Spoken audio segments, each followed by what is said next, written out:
Hi everyone. In this video, we'll be discussing integration by parts.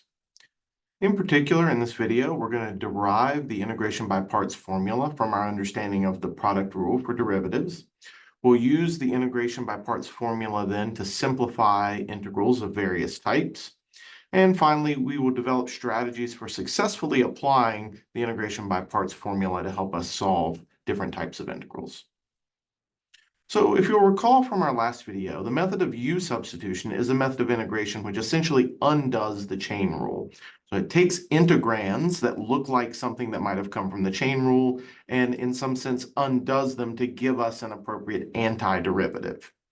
And so now the question we want to ask ourselves is, what would a method of integration which undoes the product rule look like? And in fact, you could ask this question for any of the derivative rules you know, right? Now, if we want to understand indefinite integrals, those are really just finding antiderivatives. So we really want to sort of undo, in some sense, our different derivative rules. And in this case, we want to look at a method of integration which would undo the product rule. So let's actually first recall, right, what is the product rule? So the product rule says, if I want to take the derivative of, say, two functions, and I'm just going to call these functions u of x and v of x, okay? Then the derivative with respect to x of u times v would be u derivative of u times v plus u times the derivative of v.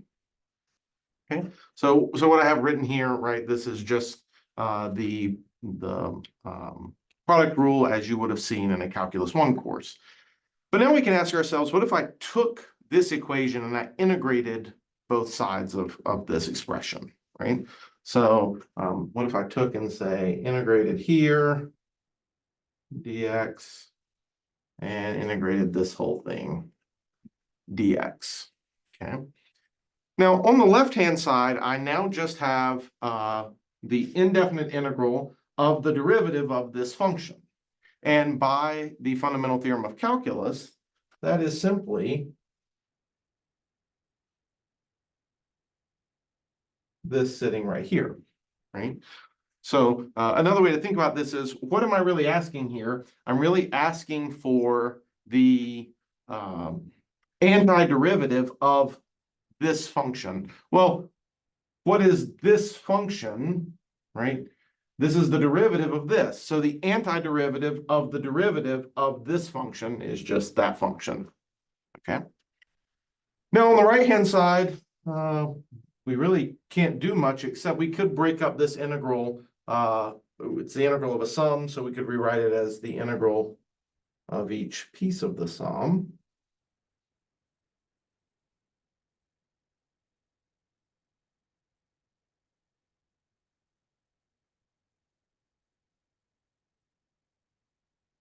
And now what I'm going to do is I'm actually just going to take this term and subtract it over, and then I'm going to swap the two sides of the equation.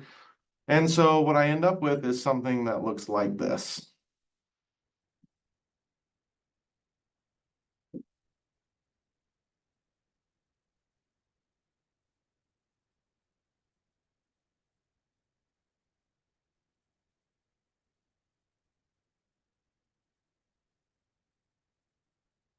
And so this is, again, simply taking this term, subtracting it over.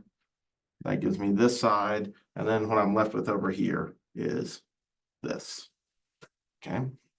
So we can now see, erase this. So this is actually what we're going to call the integration by parts formula.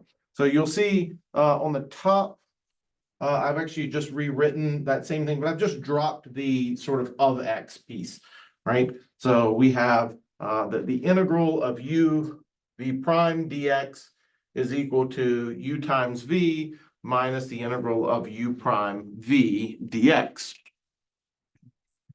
Now, you'll sometimes see this written in sort of an alternate so-called differential form. So for example, sometimes we'll take this sort of v prime dx and just refer to that as dv. And then over here, we could take and pair this u prime with the dx and call that du. And so if you do that, you'll end up with this form written down here. I'm primarily going to use the first notation, but you may see it written elsewhere here. Now, let's see, what is this going to allow me to do? And of course, we'll see momentarily some examples of this. What the integration by parts formula allows me to do is it allows me to take the integral of some product of things and rewrite it as a difference between, well, this thing, which no longer involves an integral at all, and now this other integral. So really what it allows me to do is it allows me to take this integral and exchange it for an equivalent expression that involves a slightly different integral. Now, you might sort of think, right, in some sense, that's no good, right? It just takes one integral and it gives me another integral. And if I couldn't do this integral directly, what makes me think that I would be able to do this integral, right?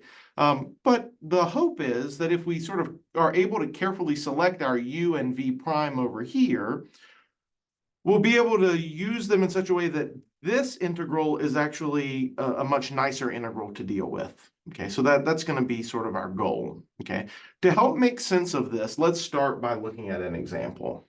Okay. So imagine you were asked to find the integral of x e to the x dx. So on the surface, you may look at this and think, well, maybe this is a product of two things. This looks maybe like a u substitution.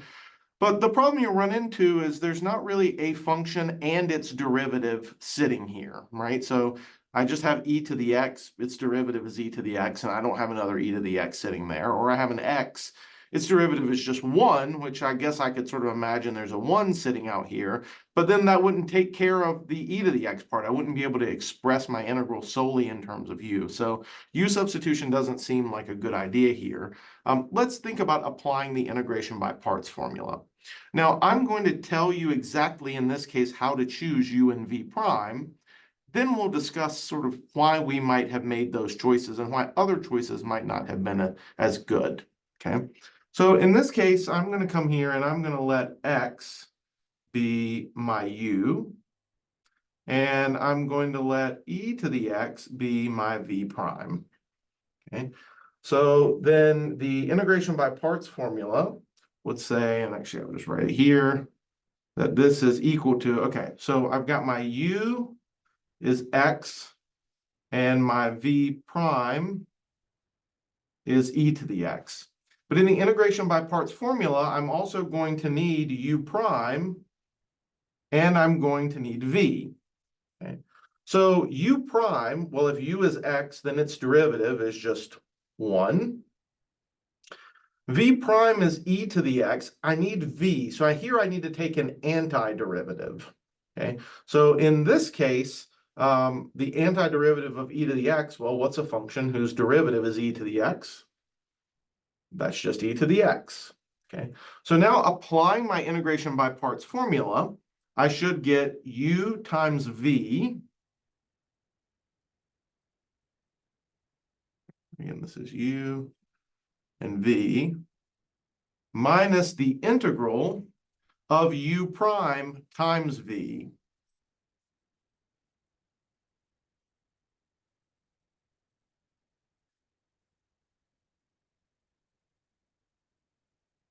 Well, now if I look at this, let's see, this is x e to the x minus the integral of, well, this is now just 1 times e to the x, which is just e to the x dx.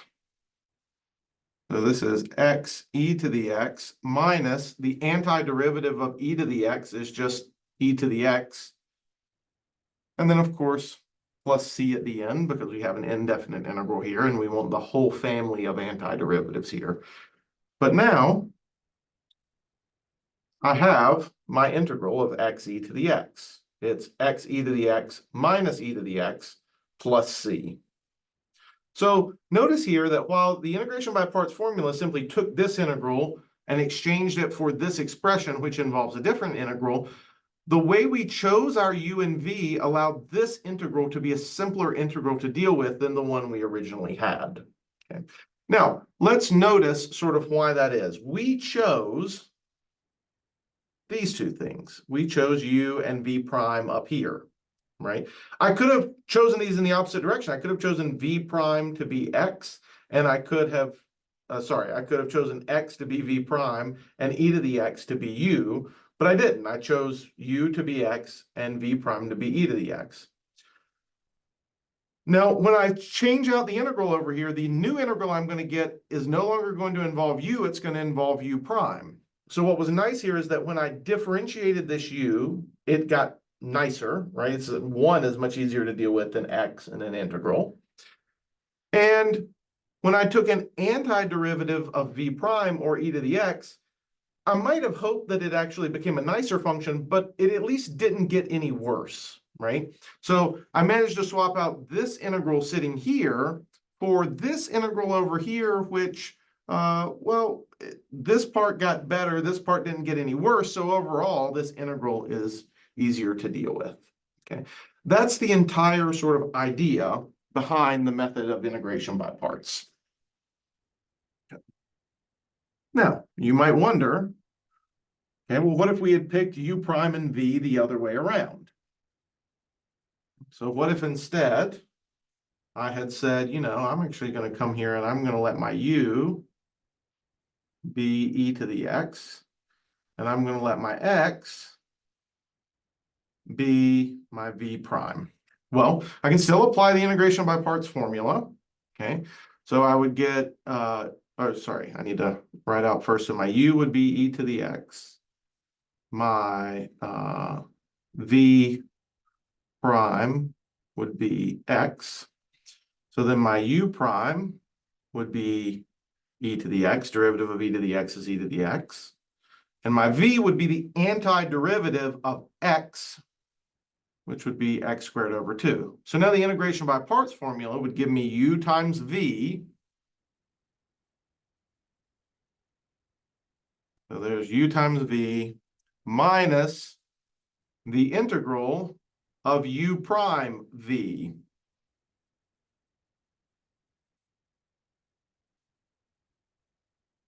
Now, there's absolutely nothing wrong about what I've written here. This is true. This equation is true.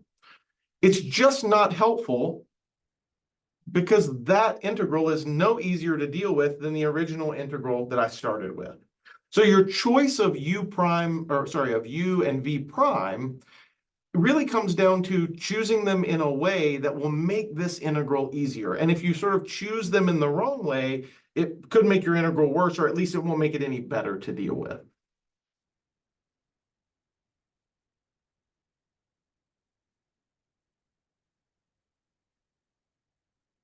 So sort of thinking through a strategy here, right? We want our choice of u to be a function which becomes simpler after differentiating. And I put simpler in quotes because there's sort of no definition of what it means to be simpler, but we want it to be something that's going to be easier to deal with. And we want our choice of v prime to be a function which becomes simpler, or at the very least no worse, after we take an antiderivative, right? And again, the whole goal is we want to be able to find this integral. We need this integral to be easier. So we want u to become easier when we differentiate it and come to u prime.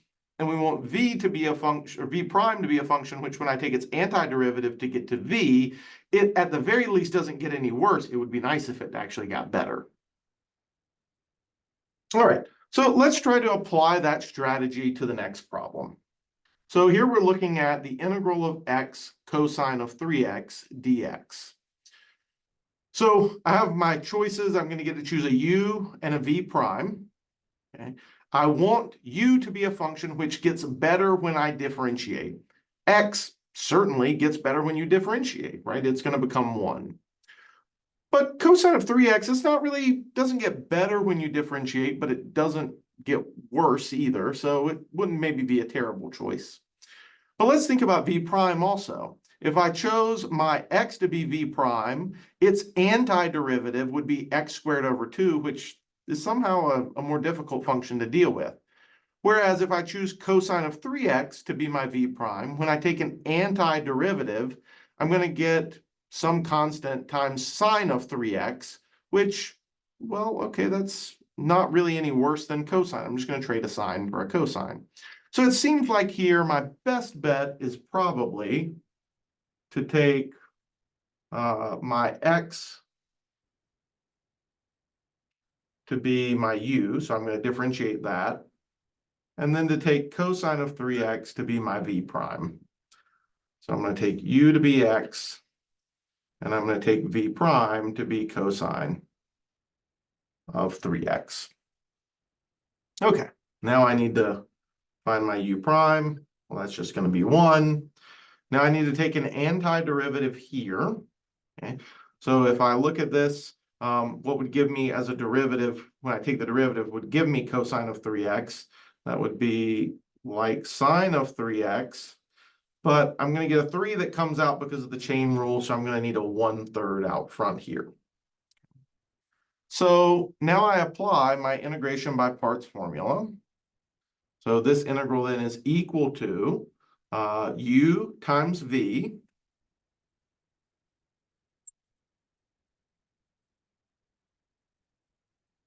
minus the integral of u prime v.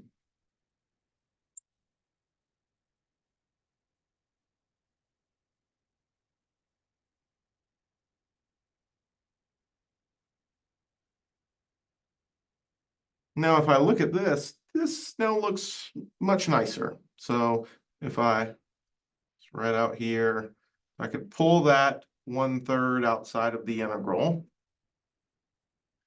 And now I'm just finding an antiderivative of sine of 3x dx.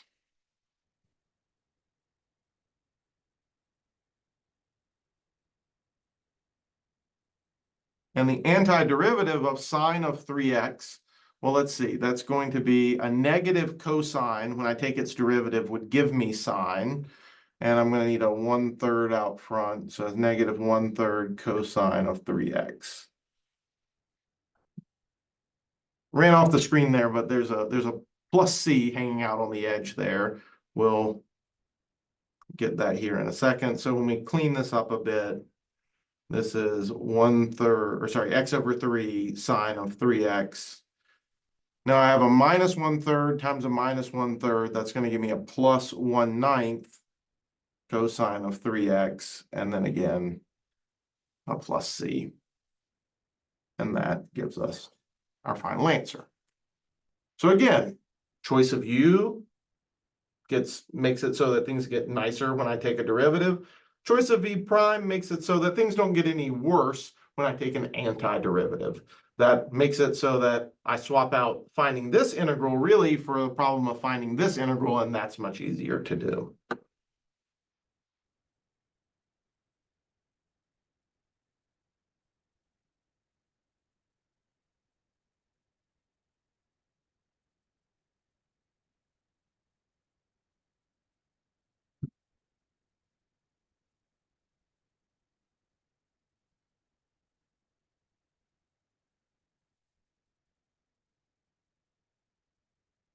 Now let's look at one more example, and you may think this looks, I don't know, sort of similar to the last one. I've changed the variable name, but you could change all the thetas to x's.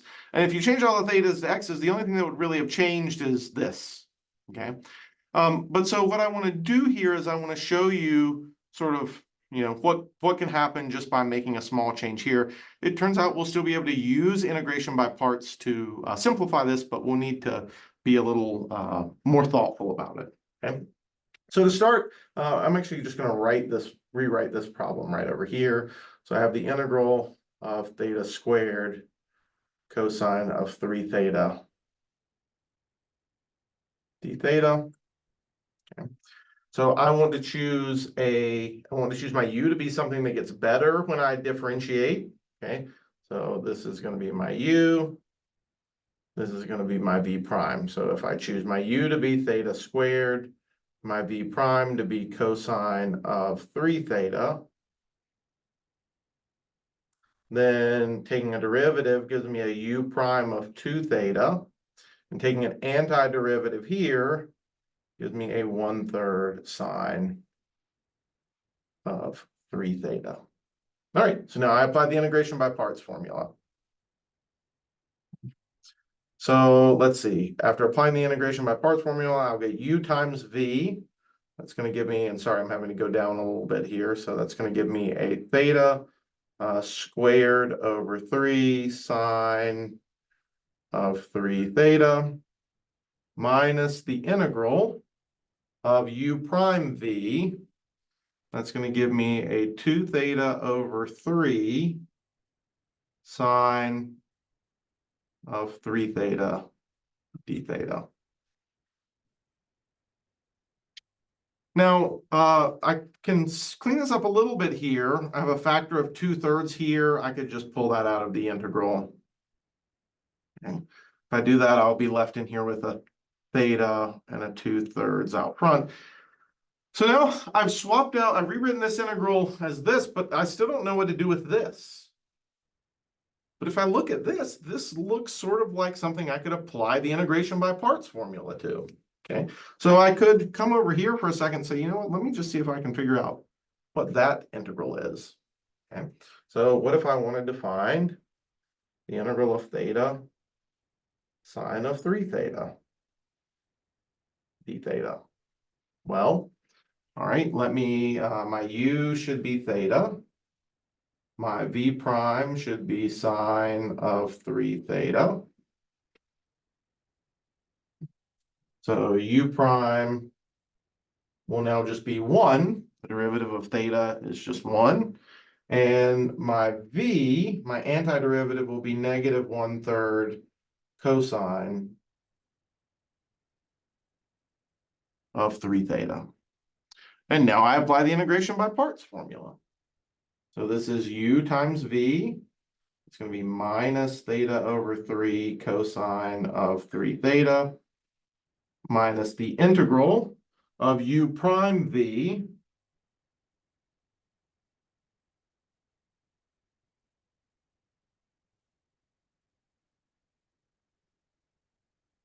So I get that. And in fact, I can clean this up a little bit.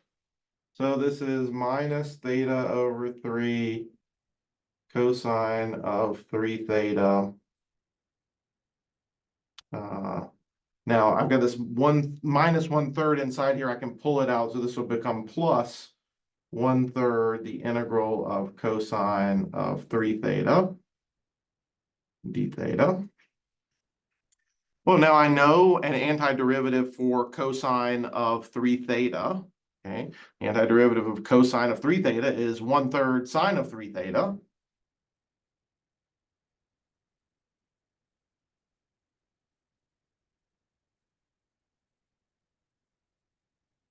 So this 1/3 is carrying here, and then the antiderivative of this is 1/3 sine of 3 theta. And now I'm done integrating, so plus c. And I could clean this up even a little bit more. I've got 1/3 times 1/3. That would make a 1/9.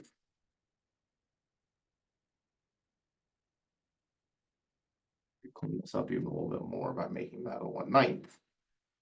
Okay, now my original problem, I applied the integration by parts formula and got this integral. And now I've used integration by parts again to figure out what that integral is equal to. And so now I can just substitute everything back in. So in my sort of final calculation here, I would get theta squared over 3 sine of, actually, let me move down a bit because I'm going to run out of space otherwise. So come here. So I would get theta squared over 3 sine of 3 theta. Now I'm going to get minus 2/3 times this whole integral. So I'm going to multiply everything here by minus 2/3, except the constant, because I'll just throw in a constant at the end. So I'll get minus 2/3 times this term. So that'll give me a plus 2/9 theta, so plus 2 theta over 9 cosine of 3 theta. Then I'll get a minus 2/3 times this. So I'll get a minus 2/27 sine of 3 theta, coming from that term being multiplied by negative 2/3. And then at the end, I'll pick up a plus c. And there is my final answer. So in this case, what you notice is we actually needed to apply integration by parts twice in order to find the antiderivative of this original function. So again, don't be discouraged. What you want to see from integration by parts is that every time the integral is getting a little bit better. So even though we swapped out, in our first application of integration by parts, we swapped out this integral for this integral. We still can't compute this integral directly, but it's certainly better than this one. Here you have a theta squared times a sine or cosine. Here you have a theta times a sine or cosine. And applying integration by parts one more time to this, right, now gives us an antiderivative that we can actually compute directly. So we do that, we substitute back in, and that gives us our final answer here. Okay, now, it's important in these problems, sort of two things. One is don't give up, just keep sort of plugging through. And secondly, you have to be very careful with the algebra here, right? It's very easy to mix up these constants. Like you have this minus 2/3 that needs to be multiplied by this entire integral, right? So we need to multiply everything down here by that minus 2/3. Okay, so just algebraically be very careful. If you find yourself on some homework getting frustrated, reach out to me and I can help you, troubleshoot small algebraic errors. What I really want to see and what I really want you to focus on, though, is actually correctly applying the integration by parts formula. Of course, a part of that is the algebra, but if you can't quite figure out something that's going on, come see me and talk to me before you get too frustrated.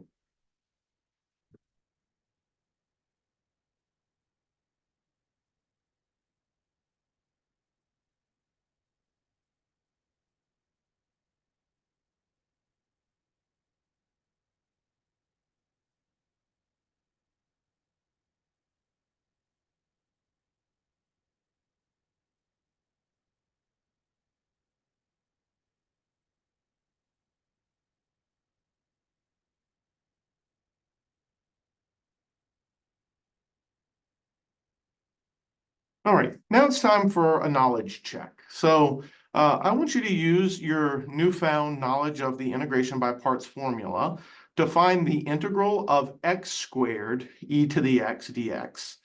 You may be able to leverage some integrals that you've previously done, but let's go ahead and give this one a try. Start by trying to correctly identify your u and your v prime.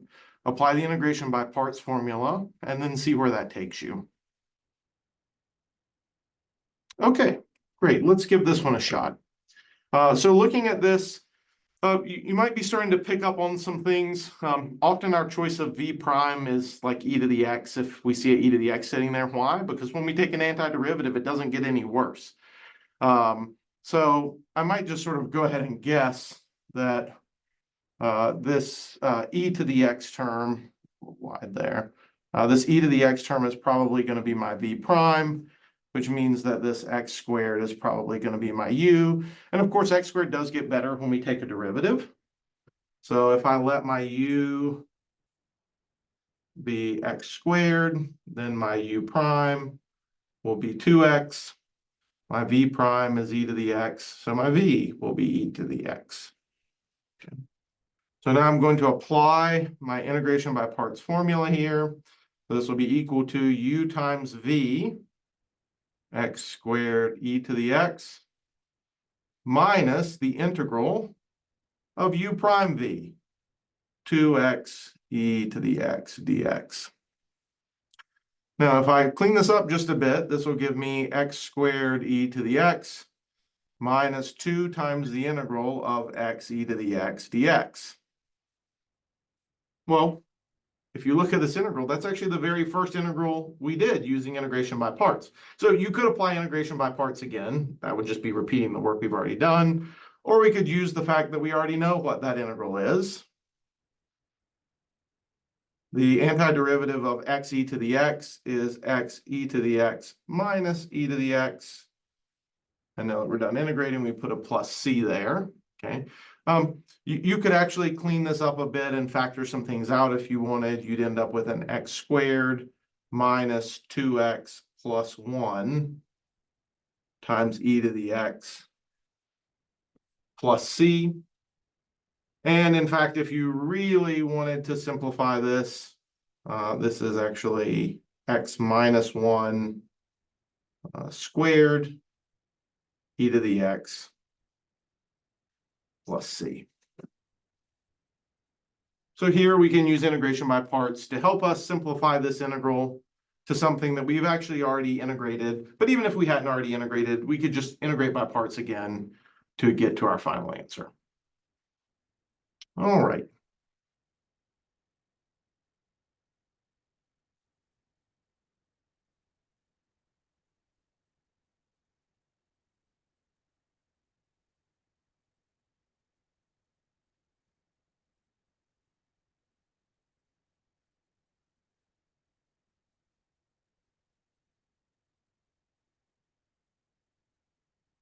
Now, it's worth pausing for a second. We've been dealing with indefinite integrals and integration by parts, but we might wonder how this would work if we had a definite integral.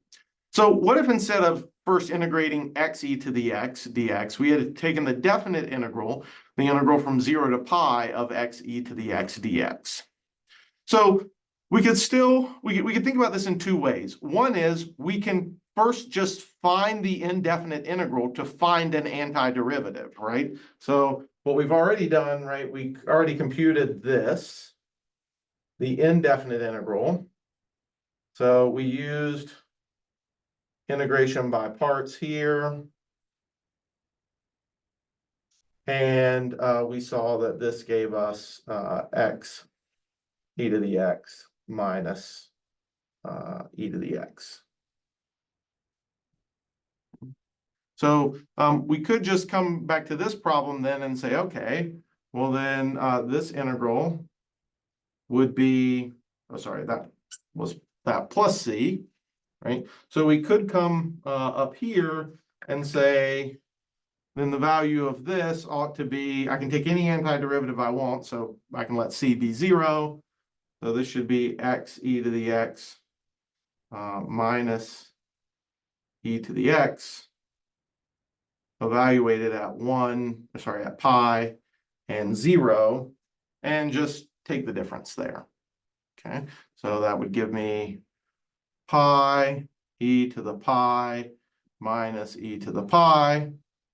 That's evaluated at pi minus at 0. I get a 0, and then a minus e to the 0, which is 1. So I get a minus 1. And I end up with pi e to the pi minus e to the pi plus 1 as my final answer. So that's one perfectly good way to do this. You can also, and it's really equivalent, but sometimes it's nice to be able to express all of this in terms of a definite integral. So the other thing you can do is, as you're doing your integration by parts, you can just carry sort of your limits of integration along. So typically here, right, we'd look at this and say, okay, my u is x, my v prime is e to the x, so u prime is 1, v is e to the x. And now when I apply the integration by parts formula here, what I would do is say, okay, this is u times v, but because this is a definite integral, I have to evaluate them at the endpoints and take a difference, minus the integral from 0 to pi of u prime v, which would just be that. Okay. Now here, this would be pi e to the pi minus 0. So evaluate at pi, evaluate at 0, take a difference. Minus, this would be, take the antiderivative of e to the x, which is just e to the x, evaluate at pi and 0, and take a difference. So you would get, in this first piece, just pi e to the pi. Minus, here you would get an e to the pi minus e to the 0, which would be 1. And so you'd again end up with pi e to the pi minus e to the pi plus 1. Both ways work exactly the same. Again, it's sort of like what we saw with u substitution. You often have two choices when you're dealing with definite integrals in these methods of integration. One is to sort of forget about the limits of integration for a minute and just use the method to find an antiderivative, then go back and apply the fundamental theorem of calculus. Or the second option is to sort of deal with the limits along the limits of integration along the way. In the case of u substitution, that required changing the limits of integration. Here, you don't have to change the limits of integration. You just have to be sure to sort of apply them to each piece as you're doing the integration by parts formula.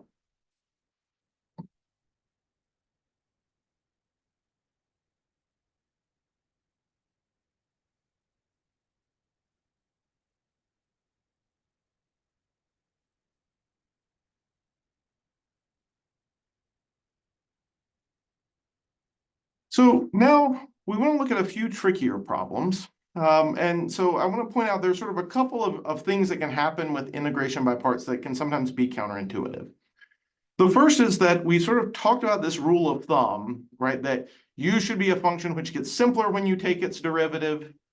V prime should be a function that gets simpler, or at least no worse, when you take its antiderivative. That's a rule, but it's not always exactly the way we're going to do that. So sometimes your best choice of u and v prime might not be exactly what you expect. Additionally, sometimes you need to do some algebra, to use some algebraic tricks or techniques, we'll see in a minute, to use some facts from trigonometry to make your life a little easier in the process of doing integration by parts. So let's look at a few examples that'll help illustrate some of those things. Okay, so let's actually start here. So imagine I wanted to find the integral of x squared natural log of x to the fourth. If you actually remember back to the u substitution video, this is one that we gave of an example where u substitution won't work. If I had an x cubed here, I could do u substitution. But with x squared here, I can't do u substitution. So I might feel sort of stuck here.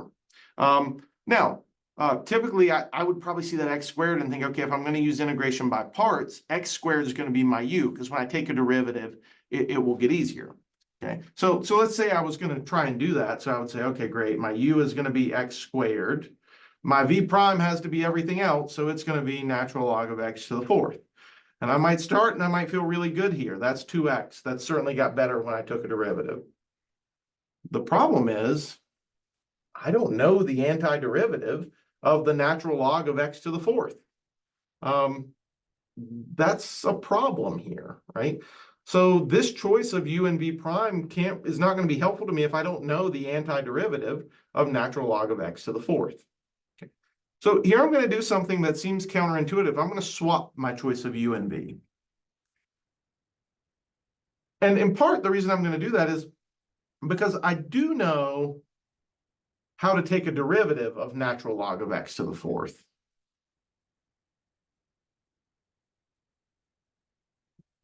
Now, if I first calculate v, you might not feel great about this because you look at that and you say, wow, that got worse. I went from an x squared to an x cubed. That doesn't seem like a good trade-off. And let's see, when I take a derivative here, I'm going to go, let's see, derivative of this would be 1 over x to the fourth times the derivative of x to the fourth, which would be 4x cubed. And so this would end up being 4 over x. Okay, so now applying the integration by parts formula, let's see what happens. I get u times v. I get x cubed over 3 natural log of x to the fourth minus the integral of u prime v. So I get 4 over x times x cubed over 3 dx. And so what I would end up with is I could bring the 4/3 out, and I'd have an x cubed over x, which would just be an x squared dx. So despite our sort of normal way of thinking, this integral is actually much better than this integral, right? My integration by parts formula ends up swapping out this for this. Now, why did that happen? Because I got some really nice cancellation of things. But again, our sort of general rule of thumb is make u prime, or sorry, make u better, don't make v prime any worse. That'll make the whole integral better. But sometimes it's possible that the product ends up being nice, even though the individual parts may have sort of not gotten any better, right? So in this case, that's exactly what happens, right? Like, in some sense, Matt could think I've swapped each of these out for worse things, but when I take their product, it ends up being something that's very nice to integrate. Okay, so I can finish this off here, right? This is x cubed over 3, natural log of x to the fourth, minus 4/3 times, this will be x cubed. The antiderivative of x squared is x cubed over 3. So this will end up being 4 over 9 x cubed plus c. All right. So again, rule of thumb is we want to choose our u to be something which gets better when we differentiate, and v prime to be something which gets better, or at least no worse, when we take an antiderivative. But rules are made to be broken, and this is just an example where that rule has to be broken. In particular, right, when we say v prime needs to get better when we take an antiderivative, one part of that is we actually have to be able to take an antiderivative, right? That was the problem here. If I chose this natural log of x to the fourth, I don't know what the antiderivative of that is, so that can't be v prime.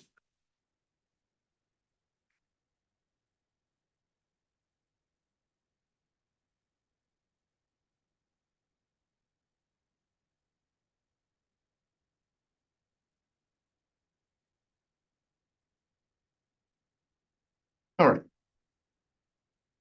Now, here's another problem. What if I wanted the antiderivative or the integral of a natural log of t dt? Now, I was just saying, right, I didn't know what the antiderivative of natural log of t to the x to the fourth was.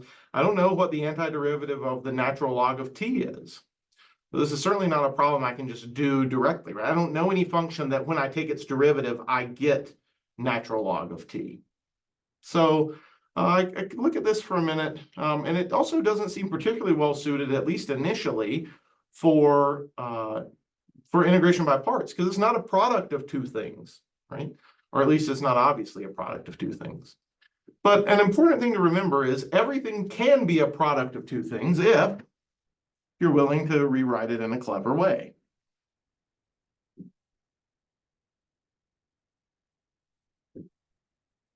So I could rewrite that integral as the integral of 1 times natural log of t dt. Now I could apply integration by parts. Now again, I can't choose this to be my v prime because I don't know its antiderivative. If I knew its antiderivative, I wouldn't need to do integration by parts. But I do know its derivative.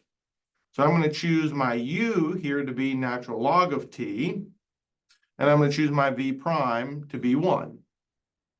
Then u prime will be 1 over t, and my v will be t. And so now applying the integration by parts formula, I get that this is u times v, t natural log of t, minus the integral of u prime v,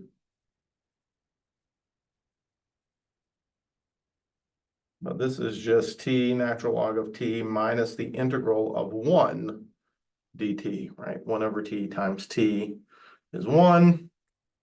And so this is t times the natural log of t minus the antiderivative of 1 is just t plus c. So again, in this case, it's really a straightforward application of the integration by parts formula. Once you recognize that you sort of need to do this crafty rewriting of the integrand, right? And you can always do this, right? Any integrand you can rewrite as 1 times that integrand to create an integration by parts problem. The question will always be, is this integral you're going to get once you do the integration by parts, once you apply the integration by parts formula, is it actually going to be easier to deal with? So in this case, after applying the integration by parts formula, I get an integral that's actually easier to deal with. In other cases, that might not happen.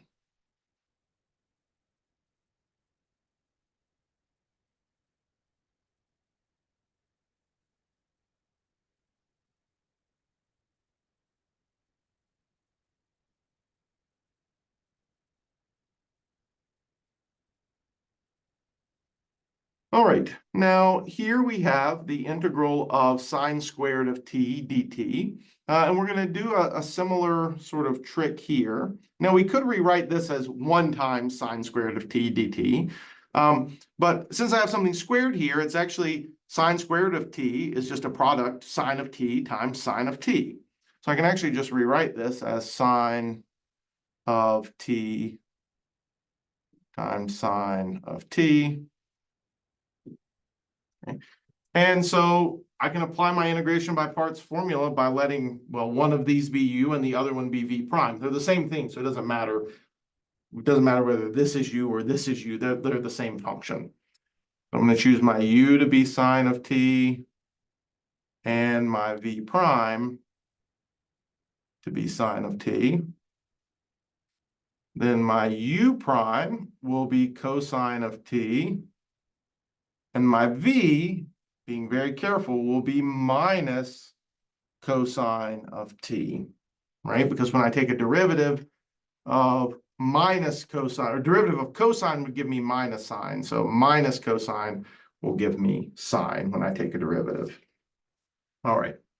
So applying my integration by parts formula, I'll get that the integral of sine squared t dt is equal to, okay, u times v. So give me a minus sine of t cosine of t minus u prime v. Okay, so that's going to give me minus negative. So I'm just going to make that a plus. Integral cosine of t times cosine of t would be cosine squared of t dt. All right. And now this is where you look at this and you go, well, Quinn, this is no better, right?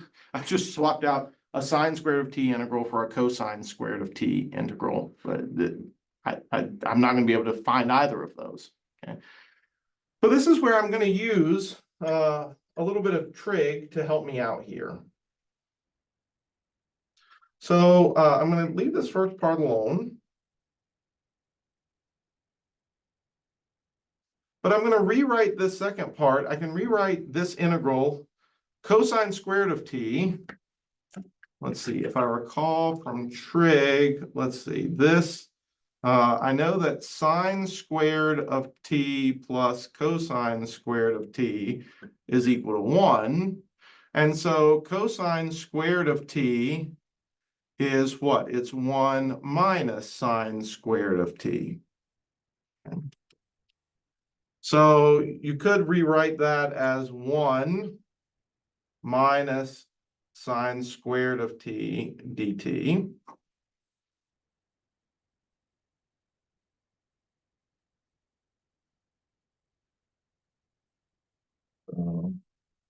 I know some of you are thinking, Quinn, you're crazy right now. This isn't getting any better. Okay, because now if I integrate this, well, I could integrate the 1, that would just give me t, but then I would still be left with minus the integral of sine squared t dt, which I can hear you all saying right now, I still don't know. If I knew that, I would have just done that initially. Okay, but here's where the trick comes in. I'm going to think of this sine squared t dt, or sorry, this integral of sine squared t dt as a variable that I'm trying to solve for. Okay, so if I want to solve for sort of the pink box, what is the first thing I want to do? I want to get all the pink boxes on the same side, right? So I'm going to add an integral of sine squared t dt to both sides. Well, if I add this, if I add an integral of sine squared t dt on this side, that's going to cancel with the minus 1 there. And then if I add another integral of sine squared t dt over here, that's just going to give me 2 of them.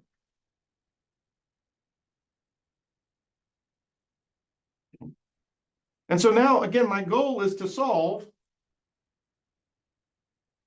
for this thing in the pink box. I have this 2 over here. Why don't I multiply both sides by 1/2?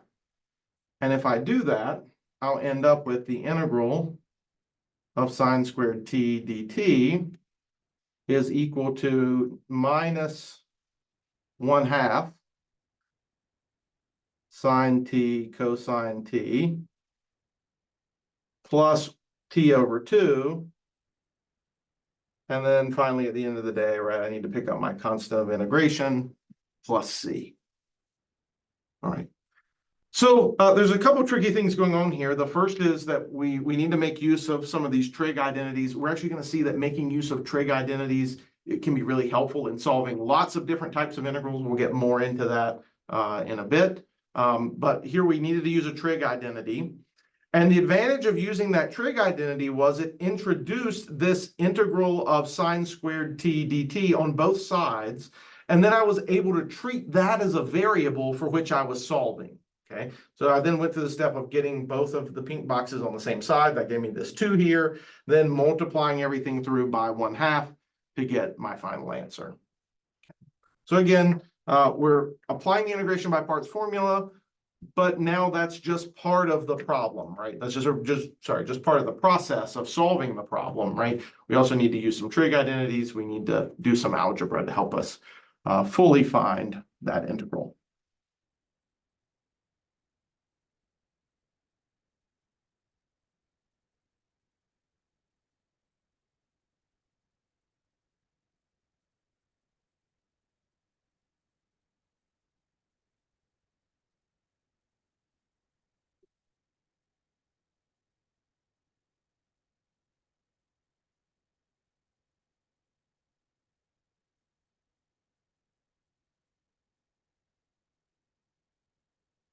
All right.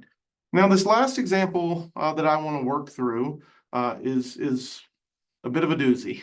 So it's going to require some work. It's going to require some patience. I have my notes laid out in front of me where I've carefully worked it out. But I want you to see that we can do this and how it can be done, but just patience as we work our way through it.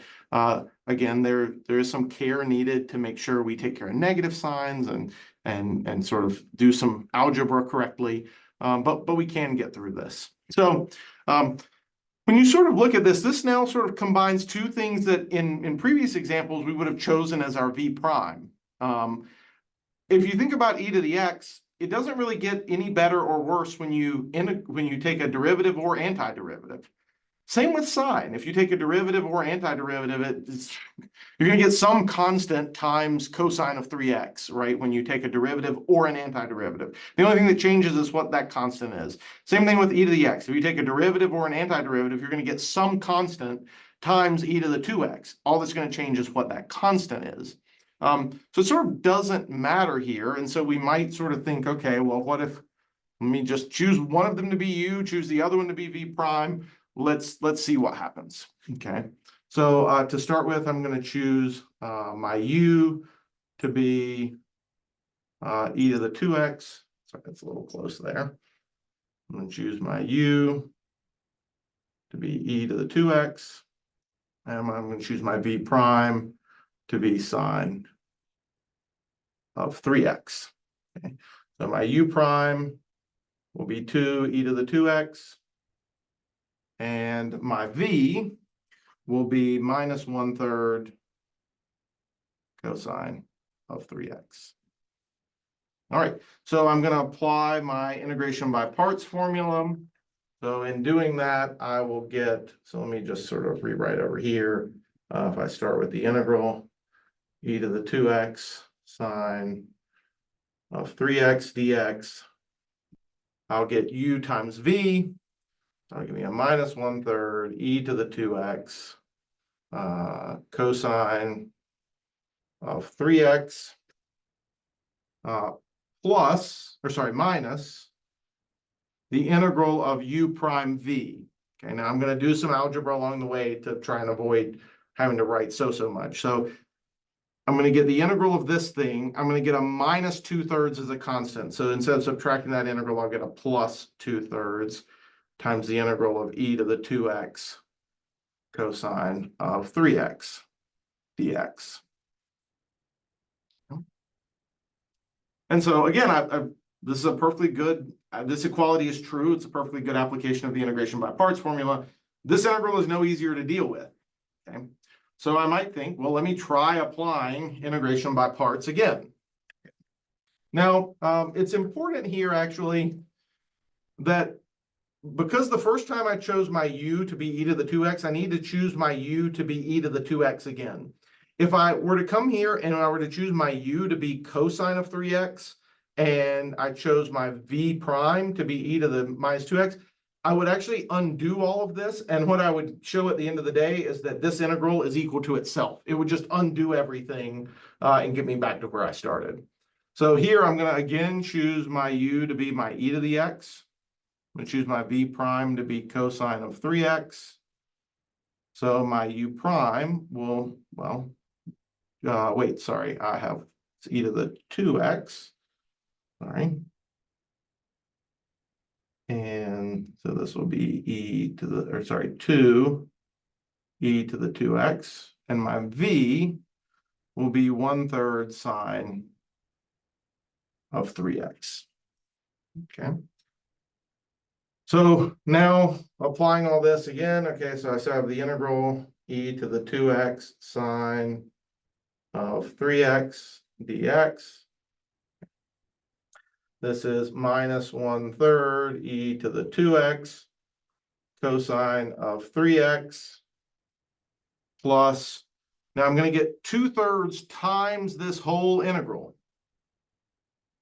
Okay, and so now applying the integration by parts formula here, I get 1/3 e to the 2x times sine of 3x, that's u times v, minus the integral of u prime v. So that's going to be, I'm going to get a 2/3 that I'm going to bring out. And then I'll get e to the 2x sine of 3x. And this is where you're going again, Quinn. This integral isn't any better than the one I started with. In fact, this integral is the same as the one I started with. But then a light bulb should go off, right? Because just like in the previous example, we now have the same integral on both sides. We might be able to sort of solve for it as if it were a variable. Now, to help us a bit, let's clean up some things. I'm going to distribute this 2/3 into everything here. If I multiply everything in here by 2/3, that's going to give me a 2/9 here. And if I multiply this by 2/3, that's going to give me a 4/9.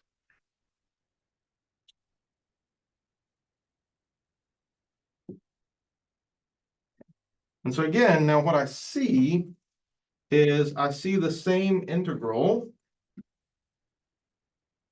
here and here. Okay. And so what I want to do is I want to add, in this case, 4/9 times this integral to both sides. Okay.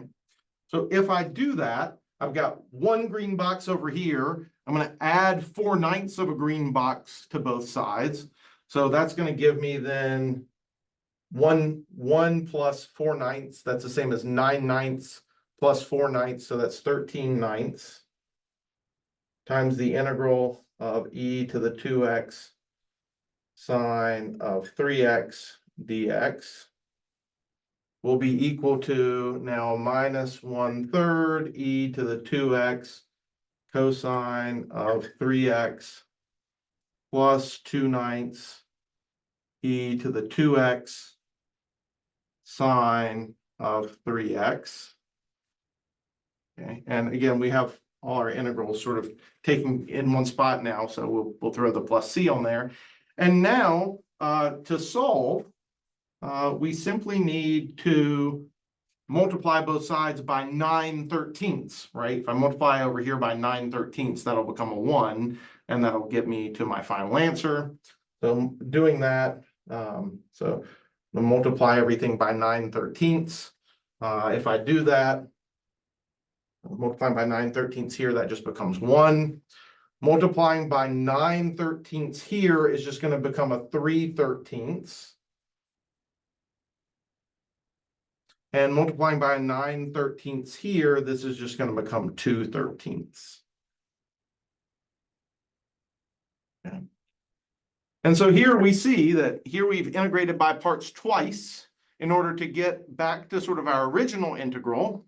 Then we were able to subtract that over here and then multiply by a constant to isolate the sort of green box expression here, where the green box expression was just the integral I've been trying to figure out all along.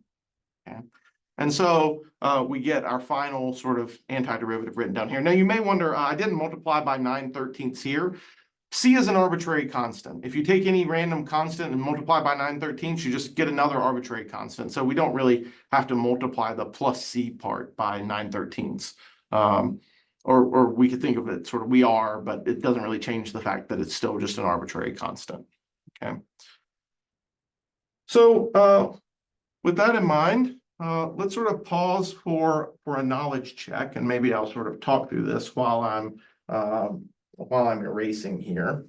So I have this integral. It's the integral of tangent inverse of x dx.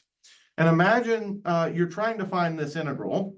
Of course, well, maybe you do, but I sort of would be surprised if you knew off the top of your head some function that when you take its derivative, you get tangent inverse of x. I certainly don't off the top of my head, and I've taught calculus a lot of times. But I do know we can use integration by parts to help us find it. Okay. So what I want you to do first is I want you to think about sort of what should your choice of u and v prime be for applying the method of integration by parts to this problem. Okay. So I want to pause, take a minute, and think about what might be the best choice of u and v prime. In particular, reflecting on some of the problems that we've looked through in this more recent section where we've looked at some of these trickier examples. So when I'm first looking at this problem, the first thing I notice is that I need a product.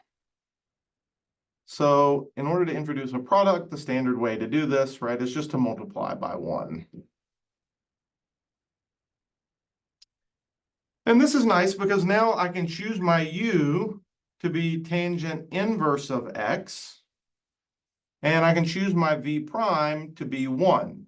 Now, maybe this isn't my ideal choice of v prime because it actually gets a little worse when I take an antiderivative, but it's the only way I can do this because I don't know the antiderivative of tangent inverse, but I do know its derivative.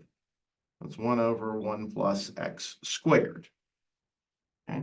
And so now if I apply the integration by parts formula, I'll get to the integral of tangent inverse of x dx is u times v, so it's x tangent inverse of x, minus the integral of u prime v.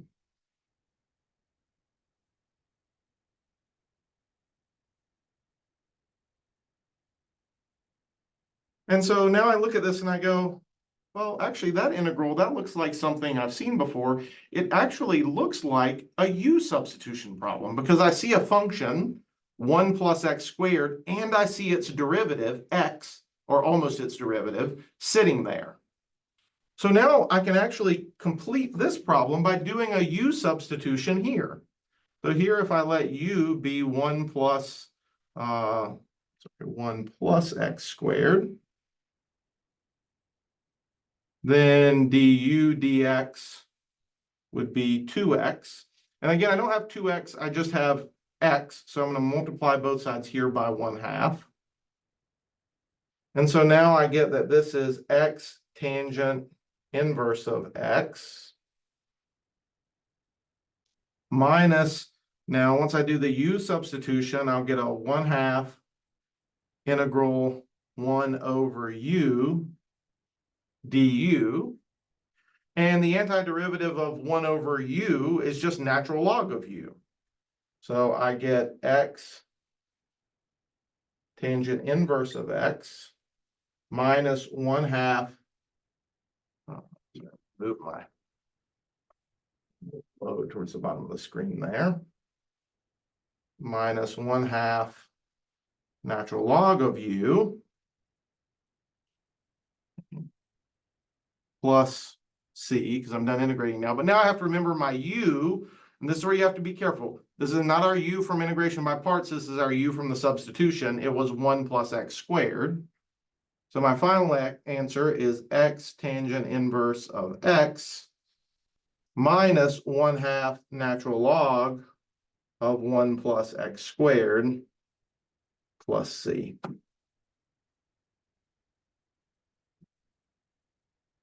And so in this case, this is a really interesting problem to work through because we apply the integration by parts formula. It trades out this integral for this integral. And this integral is now one that we can solve using a u substitution. So we do the u substitution then to finish out our problem here. Now, it's worth noting, right? So we now have sort of two methods of integration. We have u substitution and we have integration by parts. And both of those methods are methods that are meant to help integrate products of functions. So when we're talking about u substitution, right, we're usually looking for a function and its derivative multiplied together in some way inside of our integrand. When we're talking about integration by parts, we're not necessarily looking for a function and its derivative. We're just looking for two functions multiplied together, one of which when I differentiate will hopefully get better, and one of which when I take an antiderivative will hopefully, well, at least not get any worse. This can make it a little tricky then sometimes to look at a problem and quickly identify which problems are best attacked using integration by parts and which problems are best attacked using u substitution. And as we continue to add methods of integration, this is a problem we're going to have to continue to deal with. So what I want you to do is I'm going to pause the video and I want you to think through, I've given you 5 integrals here.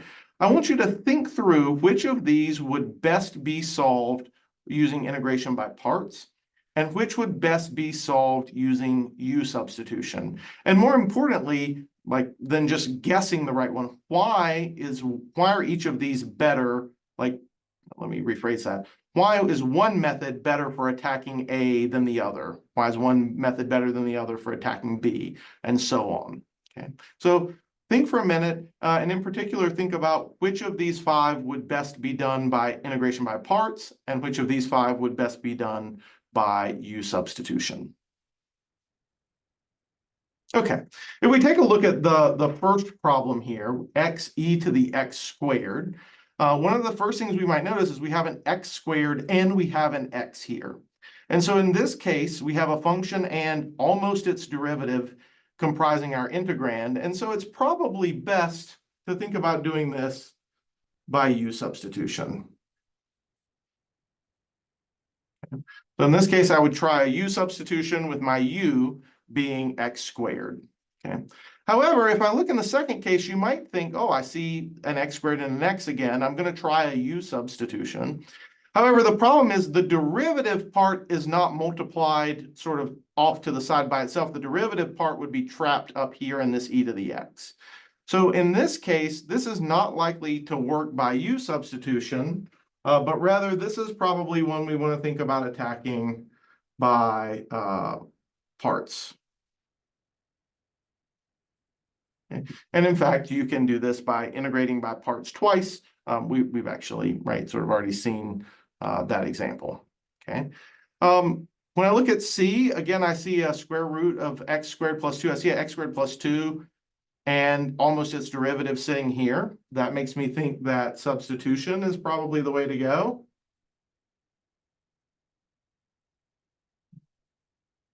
Down here, again, I see an x squared and an x, something and its derivative. Okay, that makes me think that u substitution is probably the way to go. And then in this final example, well, I don't see a function and its derivative, but I still have a product. So I probably think this should be by parts. Now, there are always exceptions to every rule. But hopefully what you've seen here is that in general, as you're thinking through, do I want to use integration by parts or u substitution? My sort of default is to first look and say, okay, I have a product of things. Do I see a function and its derivative sitting in there? If so, I'm going to think u substitution first and probably try that. Okay. But if I don't have a function and its derivative, like here I have an x to the 5th and an x cubed, so I don't really have a function and its derivative sitting there. Or if I have maybe a function and its derivative, but the derivative is not multiplied by everything else, it's trapped up in an exponent, then I'm probably going to think about trying integration by parts. Okay. Again, as we add more methods, there are going to be more exceptions to these rules, and we'll talk about how to deal with them. But it's good to start now that we have 2 methods, considering when one might be better than the other. That concludes this video on integration by parts. You'll now have some homework problems and a quiz to attempt to help make sure you fully understand how to apply the integration by parts formula and use it to simplify indefinite integrals.